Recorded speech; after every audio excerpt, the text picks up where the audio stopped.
Dios les bendiga, queridos estudiantes de grado sexto. Dios les bendiga, me alegra bastante saludarles, estar con ustedes en este espacio de enseñanza y aprendizaje. Les bendigo una vez más y declaro que hay cielos abiertos sobre ustedes y sus familias. Vamos a iniciar con nuestra clase de democracia, ya que no hemos tenido clase, ¿verdad? Y Cátedra de la Paz, ya que son dos asignaturas que durante este proceso virtual vamos a verlas unidas, ¿listo? Algo que se le denomina una interdisciplinariedad, ¿listo? Una unión de dos diferentes asignaturas o ramas de conocimiento para poder abordar más ampliamente algunos temas. ¿Listo, chicos? Entonces, bienvenidos. Por favor, espero estén ahí con su cuaderno. Apunten, por favor, la fecha de hoy. ¿Listo? Apunten ahí la fecha de hoy. Y vamos a iniciar con el siguiente tema macro. ¿Listo, chicos? Vamos a iniciar con el siguiente tema macro llamado Derecho Internacional Humanitario.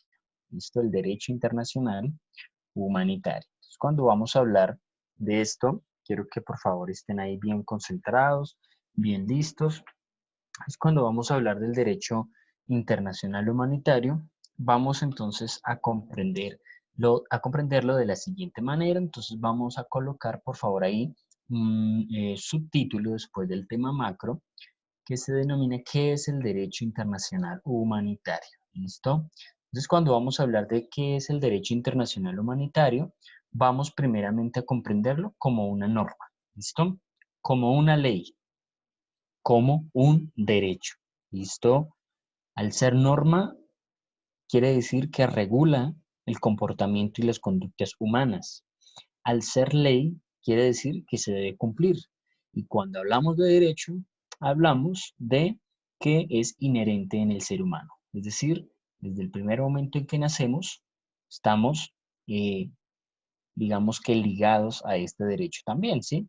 Y que a través del tiempo y el espacio en el que nosotros vivamos, ¿verdad? Un determinado territorio, pues se debe accionar, porque posiblemente no se accione para todos, ¿sí?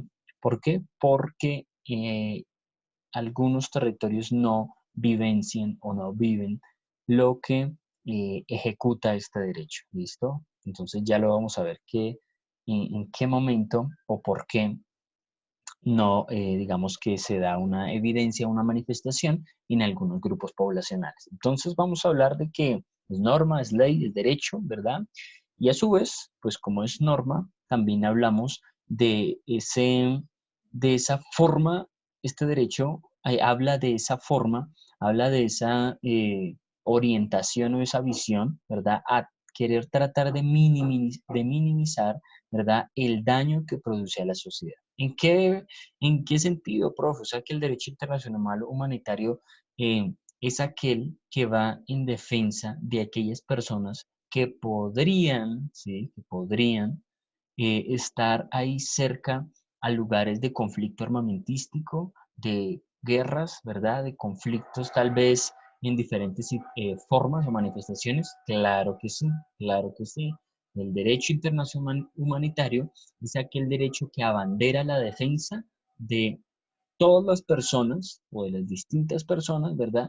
Que puedan estar en tiempos, digamos que de conflicto. Es decir, un determinado lugar puede estar vivenciando un conflicto, ya sea armamentístico, una guerra, ¿sí? Una guerra civil, un desarrollo de cualquier, digamos que, ejemplo, puede ser una dictadura de un personaje político, ¿verdad? En la cual está tomando decisiones abruptas sobre un determinado país, ¿verdad? Y lo que va a hacer el derecho internacional humanitario es tratar de minimizar el daño que esto puede conllevar a la población que vive en este mismo determinado territorio. ¿Es claro hasta ahí, chicos?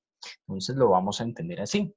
También hablamos de este subtítulo, que también lo deben de colocar. ¿Listo? Entonces, en la anterior diapositiva, por favor, van a colocar el subtítulo y la definición, ¿listo, chicos? Y en la segunda también, por favor, esta pregunta. ¿Cuáles son las normas fundamentales del derecho internacional humanitario?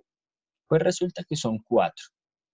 O sea, hablando de normas fundamentales, queremos decir o hacer, digamos que alusión o tener una idea de cuándo se empieza a cumplir. Entonces, número uno, distinción entre la población civil y combatiente. ¿Sí? El derecho internacional humanitario, el defender, ¿verdad? El abanderar la defensa, ¿verdad?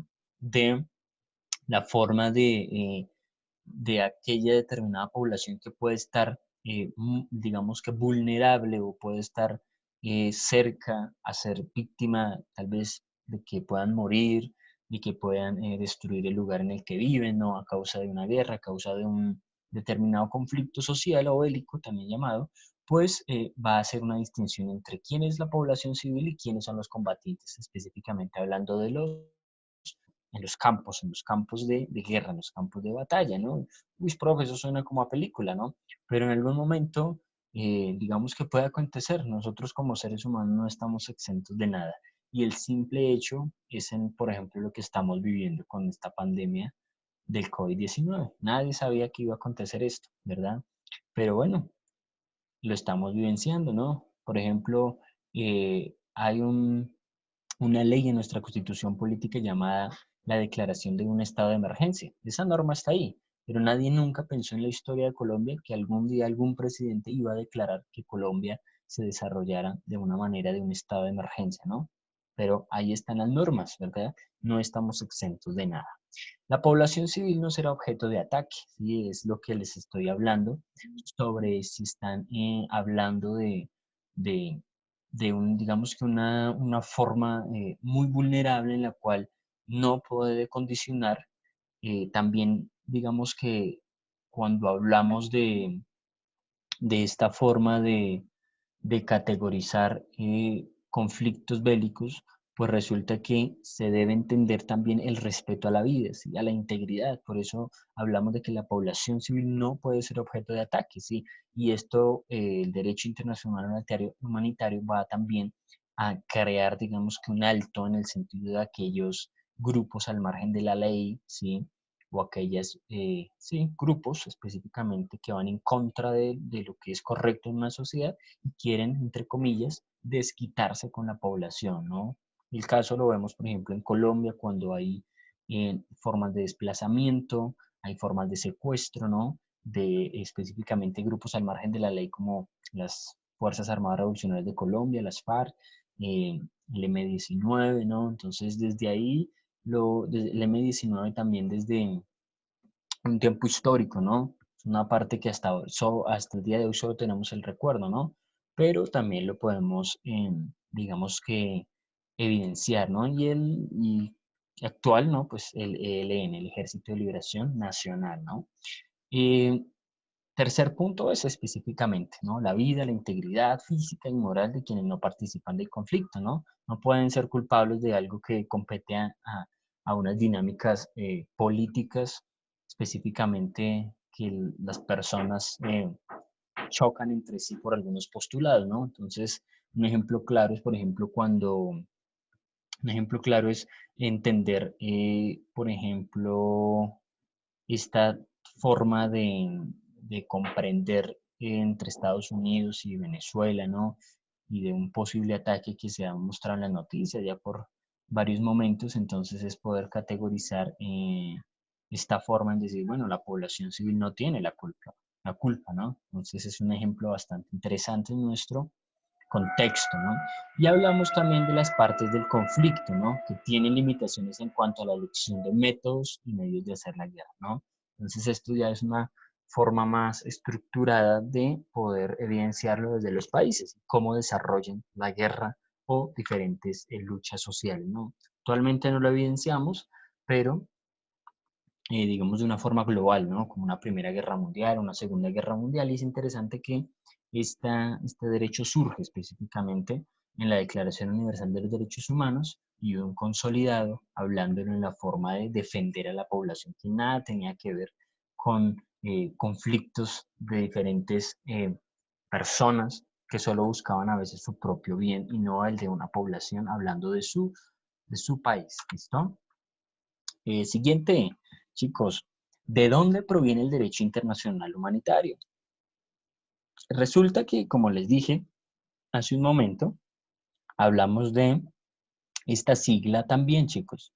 DIH, cuando ustedes vean estas siglas mayúsculas, directamente ustedes ya saben qué es Derecho Internacional Humanitario. También se conoce así con sus siglas a nivel mundial, ¿no?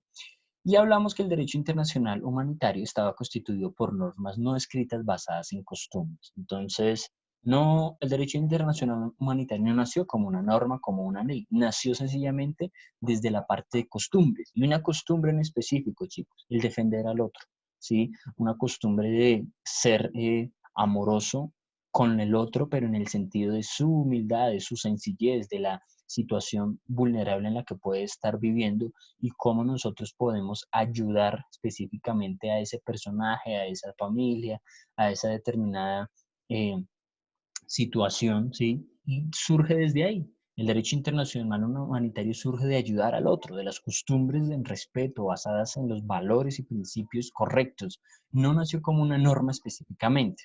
Luego se constituyó como una norma, como un derecho específicamente. ¿Listo? Y hubo un hombre que se llamó Henry Dunant y él fue un humanista suizo, ¿sí?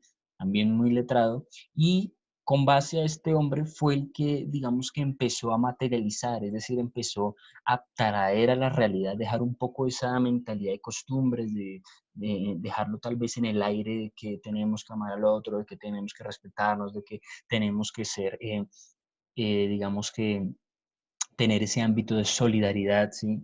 Y lo pasó a trabajar en una forma más realista, lo materializó esos pensamientos de costumbres a una parte realista en la vida, ¿sí? Y desde ahí vienen a hablarse desde diferentes formas de los tratados, ¿verdad? Y que surgen específicamente, chicos, en el siglo XIX, estamos hablando de los años 1800 con este hombre, ¿sí? Pero que eso hasta el momento se categorizó hasta el siglo XX, ¿sí? Hasta los años 1900, cuando surge en 1914, ¿verdad? La Segunda Guerra Mundial finaliza en 1918, hablamos de una Segunda Guerra Mundial en 1939, finaliza en el año 1945, después venimos a concretar una guerra fría entre las potencias, digamos que ganadoras, pero que a veces resignadas entre mucho, digamos que odio después de la Segunda Guerra Mundial, ¿no? Entonces, desde ahí parte todo este derecho internacional humanitario. Listo, chicos, espero vayamos muy bien. Espero vayamos muy bien ahí, chicos, y estemos avanzando. ¿Listo?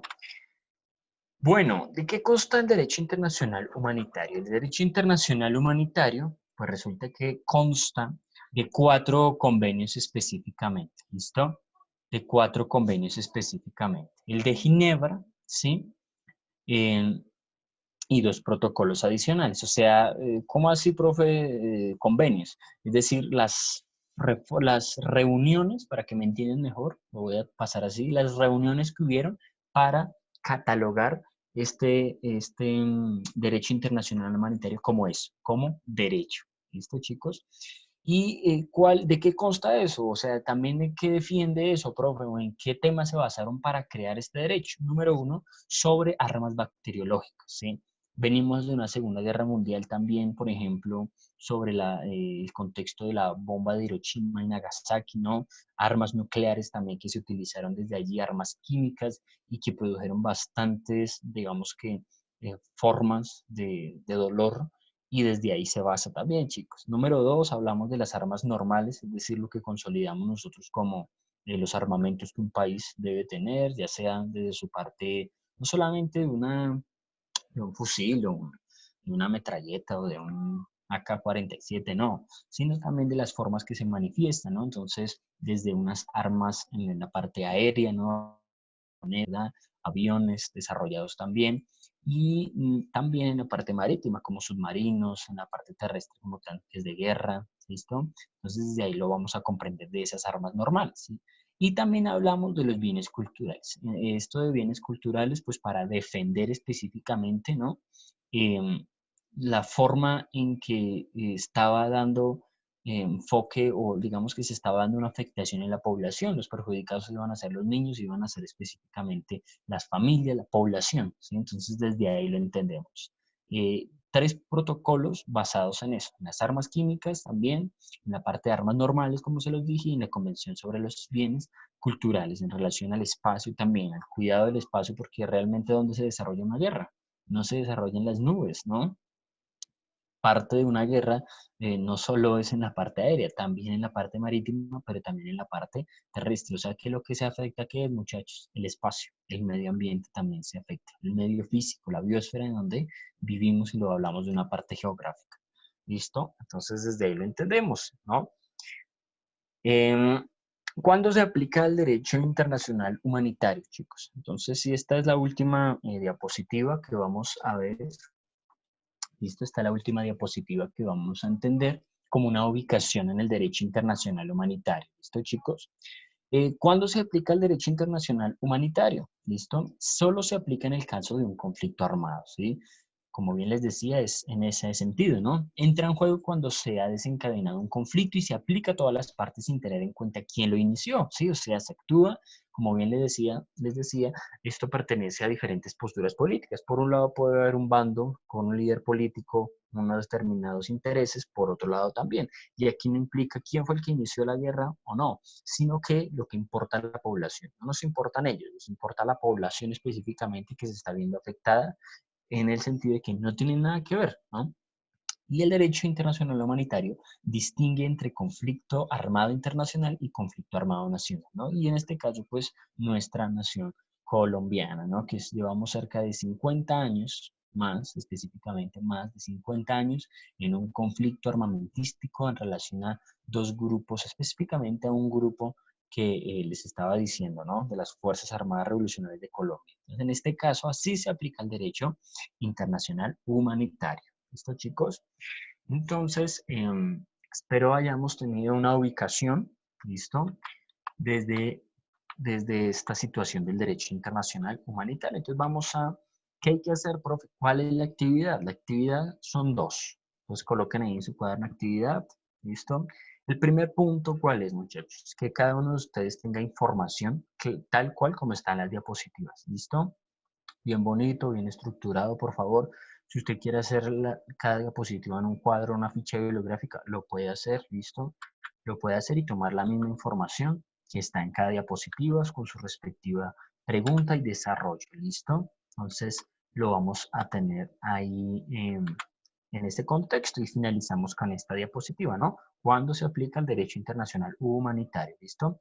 ¿Y cuál es la segunda actividad, profe? La segunda actividad es elaborar un mapa conceptual, ¿listo? Elaborar un mapa conceptual el cual reúna los aspectos más importantes, repito la actividad, elaborar un mapa conceptual, el segundo punto, elaborar un mapa conceptual el cual reúna los aspectos más importantes de la presentación dada por el docente, es decir, las diapositivas, y número dos, sobre la enseñanza y explicación del docente. Entonces van a relacionar esos dos aspectos.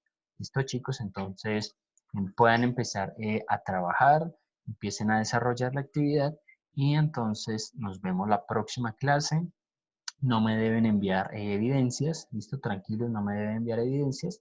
Desarrollenlo y trabajen y por favor desarrollenlo, listo. Por ejemplo, la clase de geografía, la clase pasada yo no les había dicho que me enviaran evidencias, ¿no? Pero lo revisé, ¿verdad? Con la actividad sobre el correo, entonces por favor, ¿listo? Hay que desarrollarlo porque yo se los pediré, ¿listo? Entonces, por favor. Entonces les bendigo grandemente, que el Señor les guarde y por favor entonces a empezar a trabajar con esas dos actividades. Entonces Dios les bendiga, chicos, que el Señor les guarde y yo veré. Ánimo a trabajar.